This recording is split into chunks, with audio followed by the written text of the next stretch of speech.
Foreign Minister Penny Wong. She's just been humiliated by evidence from a hospital in Gaza. And maybe now she should apologise to Israel and to Australia's Jews.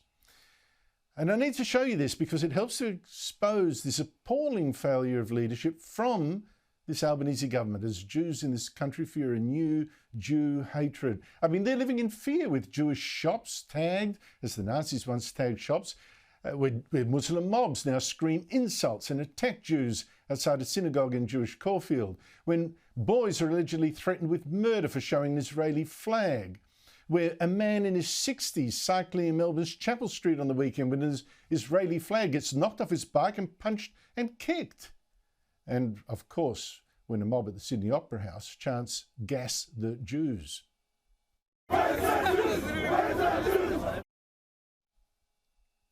Now, Wong and the Prime Minister have done pathetically little to defend Australia's 100,000 Jews. Wong, in particular, has added fuel to this fire instead by quickly switching the talk to Islamophobia instead of, what we're actually looking at, what I've just been showing you.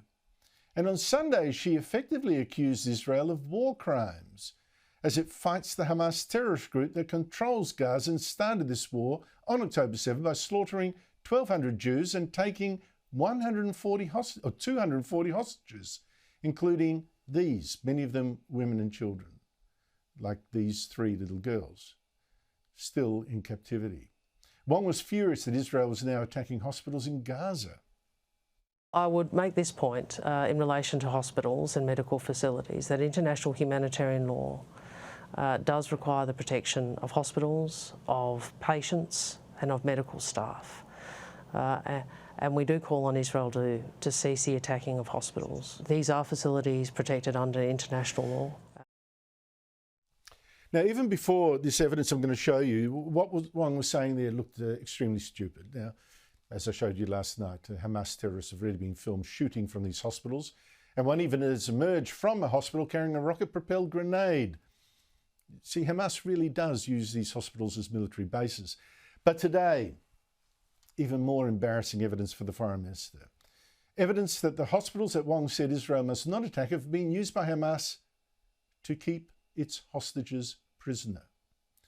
Now, Israeli forces have taken over the Rantisi Children's Hospital, where they found a whole armoury, including explosive grenades, more rocket-propelled grenades as well. And more ominously, in the basement, they found a chair with women's clothing and rope ties lying on the floor and a baby's feeding bottle above it, next to an improvised toilet. An improvised toilet in a hospital? Well, further in was a kitchenette, also improvised. Beyond that, another room, also underneath the hospital. You're now entering into the room where we suspect the hostages were being held. I want you to look at this room. People are putting curtains with nothing above, just wall. No reason to put here a curtain unless you want to film. And on the wall was a roster. In Arabic, this list says, we are in an operation. The operation against Israel started in the 7th of October. This is a Guardian list where every terrorist writes his name and every terrorist has his own shift guarding the people that were here. Now, I know this is not 100% definitive evidence that some of the hostages were actually there. The Israelis strongly suspect it. But can Wong seriously argue that the Israelis should not have taken over this heavily armed hospital, which had a tunnel right near it? Now, her comments on Sunday were ignorant and factually incorrect. Hospitals like this have been used as military centres by Hamas and even, it seems now, as prisons for hostages. Given that, they are legitimate targets in war.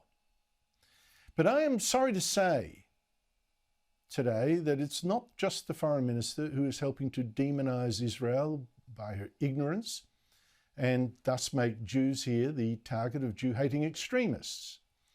I'll give you 2 more shocking examples, one from last night, one from today. Last night, the ABC filmed an edition of its flagship Q&A show with a disturbing difference. We've made the decision to conduct tonight's difficult and sensitive discussion without a live studio audience. And that wasn't the only difference, as the Assistant Minister for Foreign Affairs pointed out. Well, it's worth reflecting on where we're sitting now, PK. I mean, there's no audience out here.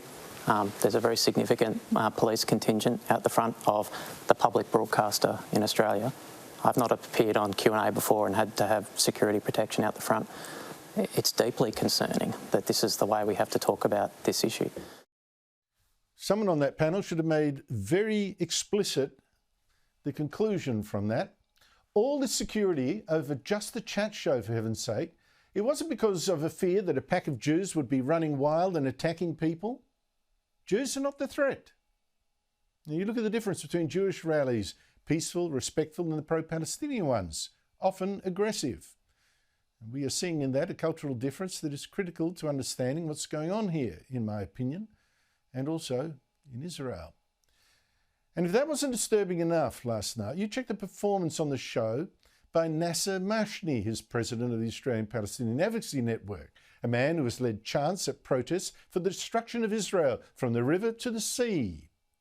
Now, Mashni on this show couldn't even condemn Hamas, the terrorist group, for the massacre.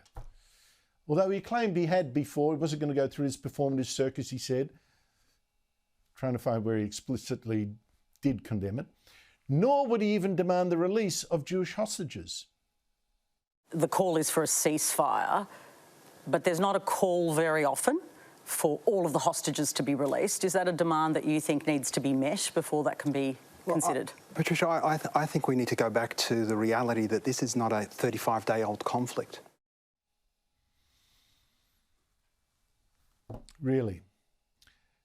Now, today, more bad signs, really, particularly for Australia's Jews.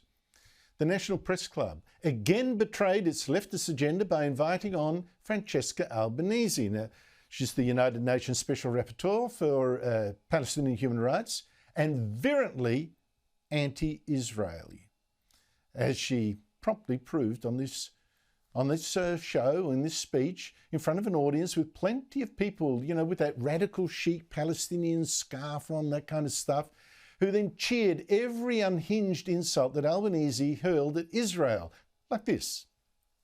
There is an apartheid regime. Now, Albanese was also on the Q&A show last night, even said that Israel was just like Hamas, you know, but actually worse, you know, being genocidal. When I hear Hamas leaders and when I hear Israeli leaders, particularly in these historical moments, they seem to me calling for the whole destruction of the other.